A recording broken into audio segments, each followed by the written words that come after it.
ଆଚ୍ଛା, କେବେ ଭାବିଛନ୍ତି ସେ କେଉଁ ଶକ୍ତି ଯାହା ବାଧାବିଘ୍ନକୁ ବି ସୁଯୋଗ କରିଦିଏ ଆଉ ଅସମ୍ଭବ ଶବ୍ଦଟାକୁ ପୁରା ଅର୍ଥହୀନ କରିଦିଏ? ହଁ, ସେଇଟା ହେଉଛି ଆମ ଭିତରର ଇଚ୍ଛା ଶକ୍ତି। ତେବେ ଚାଲନ୍ତୁ ଆଜି ଏହାର ଗଭୀରତାକୁ ଟିକେ ବୁଝିବା। ଦେଖନ୍ତୁ, ଇଚ୍ଛାଶକ୍ତି ଏଇଟା ଖାଲି ଗୋଟେ ଶବ୍ଦ ନୁହେଁ, ଏହା ହେଉଛି ନିଜ ସହ ନିଜର ଏକ ପ୍ରତିଜ୍ଞା। ଆଉ ଆଜି ଆମେ ଦେଖିବା କେମିତି ଏହି ଗୋଟିଏ ପ୍ରତିଜ୍ଞା ଜୀବନର ପୁରା ମୋଡ଼ ବଦଳେଇ ଦେଇପାରେ। ଆମେ ସମସ୍ତେ ତ ସ୍ୱପ୍ନ ଦେଖୁ, ଠିକ୍ ନା? କିନ୍ତୁ କେବେ ଭାବିଛନ୍ତି କିଛି ଲୋକ କେମିତି ସେହି ସ୍ୱପ୍ନକୁ ସତ କରିଦିଅନ୍ତି? ଫରକଟା କେଉଁଠି? ହଁ, ସେହି ପ୍ରକୃତ ଫରକଟା ହିଁ ହେଉଛି ଦୃଢ଼ ଇଚ୍ଛାଶକ୍ତି। ତେବେ ଇଚ୍ଛାଶକ୍ତି କ'ଣ? ଏଇଟା କିଛି ବଡ଼ କାଳ୍ପନିକ କଥା ନୁହେଁ, ବୁଝିଲେ? ଏହା ହେଉଛି ଆମ ଭିତରର ସେହି ସାହସ, ସେହି ସ୍ୱର ଯାହା ଆମକୁ କହେ, ଆରେ ଥକିଗଲୁ, ଚାଲ ଆଉ ଟିକେ ଆଗକୁ ଯିବା। ଆମେ ଅନେକ ସମୟରେ କ'ଣ କରୁ ଜାଣନ୍ତି? ନିଜର ଅସଫଳତା ପାଇଁ ସିଧା ପରିସ୍ଥିତିକୁ ଦୋଷ ଦେଇଦେଉ। କିନ୍ତୁ ସତ କହିଲେ ଆମକୁ କ'ଣ ପରିସ୍ଥିତି ହରାଏ? ନା ଆମ ଇଚ୍ଛାଶକ୍ତିର ଅଭାବ। ଆସନ୍ତୁ ଏହାର ସତଟା ଟିକେ ଖୋଜିବା। ଆଉ ଏଗୁଡ଼ା ହେଉଛି ସେହି ସବୁଠୁ ପରିଚିତ ବାହାନା। ମୋ ପାଖରେ ଏଇଟା ନଥିଲା, ସମୟ ଠିକ୍ ନଥିଲା। ଏସବୁ ଆମକୁ ଆଗକୁ ବଢ଼ିବାକୁ ଦିଏନି। ଏଗୁଡ଼ା କେବଳ ଗୋଟେ ଅସହାୟତାର ଭାବନାକୁ ଦେଖାଏ। କିନ୍ତୁ କ'ଣ ସତରେ ଏଇଠି ସବୁକିଛି ଶେଷ?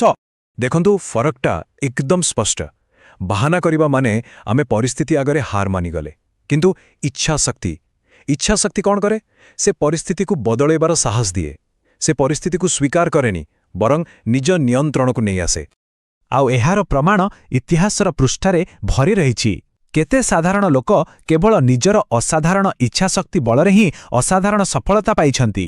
ସତରେ ଏହା ହିଁ ଇଚ୍ଛାଶକ୍ତିର ପ୍ରକୃତ ଶକ୍ତି। ହେଲେ ଗୋଟେ ମିନିଟ୍, କ'ଣ ଖାଲି ଇଚ୍ଛାଶକ୍ତି ଥିଲେ ସବୁକିଛି ଠିକ୍ ହୋଇଯିବ? ହୁଏତ ନୁହେଁ, କାରଣ ଏହି ଶକ୍ତିକୁ ସଠିକ୍ ଦିଗ ଦେବା ପାଇଁ ଆଉ ଗୋଟେ ଜିନିଷ ଦରକାର। ତାହା ହେଉଛି ନୈତିକତା। ଏ ତିନୋଟି ଜିନିଷକୁ ଦେଖନ୍ତୁ, ନୈତିକତା, ଅନୁଶାସନ ଆଉ ଇଚ୍ଛାଶକ୍ତି। ଏମାନେ ପରସ୍ପର ସହ ଏମିତି ଯୋଡ଼ି ହୋଇ ରହିଛନ୍ତି। ଭାବିନିଅନ୍ତୁ, ନୈତିକତା ହେଉଛି ଘରର ମୂଳଦୁଆ। ତା ଉପରେ ଠିଆ ହୁଏ ଅନୁଶାସନର କାନ୍ଥ, ଆଉ ସେହି କାନ୍ଥ ଉପରେ ହିଁ ଦୃଢ଼ ଇଚ୍ଛାଶକ୍ତିର ଛାତ ପଡ଼େ। ଆଉ ଏଇଠି ଗୋଟେ ବହୁତ ବଡ଼ କଥା ଅଛି। ପ୍ରକୃତ ଇଚ୍ଛାଶକ୍ତି ସବୁବେଳେ ସହଜ ରାସ୍ତା ଖୋଜେନି, ବରଂ ସଠିକ୍ ରାସ୍ତା ଖୋଜେ। ଏହା ସର୍ଟକଟ୍ ନୁହେଁ, କଠିନ ପରିଶ୍ରମକୁ ହିଁ ବାଛେ। ଭୁଲ ନୁହେଁ, ଠିକ୍ ରାସ୍ତାକୁ ହିଁ ଆପଣାଏ। ସେଥିପାଇଁ ତ କୁହାଯାଏ, ପ୍ରକୃତ ସଫଳତା କ'ଣ? ଏଇଟା ଖାଲି ଉଚ୍ଚ ପଦବୀ କିମ୍ବା ବହୁତ ଟଙ୍କାରେ ମପାଯାଏନି। ଅସଲି ସଫଳତା ହେଉଛି ନିଜ ସିଦ୍ଧାନ୍ତ, ନିଜ ନୀତି ଉପରେ ଦୃଢ଼ ରହିକି ଜିତିବା। ଆଉ ଯେତେବେଳେ ଏହି ଦୁଇଟା ଜିନିଷ, ଇଚ୍ଛାଶକ୍ତି ଆଉ ନୈତିକତା, ଏକାଠି ମିଶିଯାଏ, ସେତେବେଳେ ଜଣେ ମଣିଷ ଖାଲି ସଫଳ ହୁଏନି, ସେ ଅନ୍ୟମାନଙ୍କ ପାଇଁ ଏକ ପ୍ରେରଣା ପାଲଟିଯାଏ। ତେବେ ଏତେ ସବୁ କଥା ପରେ ପ୍ରଶ୍ନ ଉଠୁଛି, ଏହାକୁ ଗଢ଼ିବା କେମିତି? ଚାଲନ୍ତୁ ଏବେ କିଛି ପ୍ରାକ୍ଟିକାଲ ଉପାୟ ବିଷୟରେ ଜାଣିବା, ଯାହା ଆମ ଇଚ୍ଛାଶକ୍ତିକୁ ଆହୁରି ମଜବୁତ କରିବ। ଏହି ଉପାୟଗୁଡ଼ିକ ଶୁଣିବାକୁ ବହୁତ ସରଳ ଲାଗିପାରେ, କିନ୍ତୁ ଏଗୁଡ଼ା ବହୁତ ଶକ୍ତିଶାଳୀ। ଗୋଟେ କଥା ମନେ ରଖିବା ଦରକାର, ବଡ଼ ଶକ୍ତି ଛୋଟ ଛୋଟ ପ୍ରତିଦିନର ବିଜୟରୁ ହିଁ ତିଆରି ହୁଏ। ଆଉ ସେଇଥିରୁ ଆସେ ନିଜ ଉପରେ ଅତୁଟ ବିଶ୍ୱାସ। ତେଣୁ ଶେଷରେ କଥା ସେଇଠିକି ଆସୁଛି। ସବୁବେଳେ ମନେ ରଖିବା ଉଚିତ ଯେ ସଫଳତାର ପ୍ରକୃତ ଚାବିକାଠି ବାହାରେ କୋଉଠି ନାହିଁ, ଏହା ଆମ ଭିତରେ ହିଁ ଲୁଚି ରହିଛି। ଆଉ ସେଇଟା ହେଉଛି ଆମର ଇଚ୍ଛାଶକ୍ତି। ତେବେ ଯିବା ପୂର୍ବରୁ ଆସନ୍ତୁ ନିଜକୁ ଗୋଟେ ପ୍ରଶ୍ନ ପଚାରିବା। ଆଜି ନିଜକୁ ପଚାରନ୍ତୁ, କ'ଣ ମୋ ଇଚ୍ଛାଶକ୍ତି ମୋ ଦୁର୍ବଳତାଠାରୁ ଅଧିକ?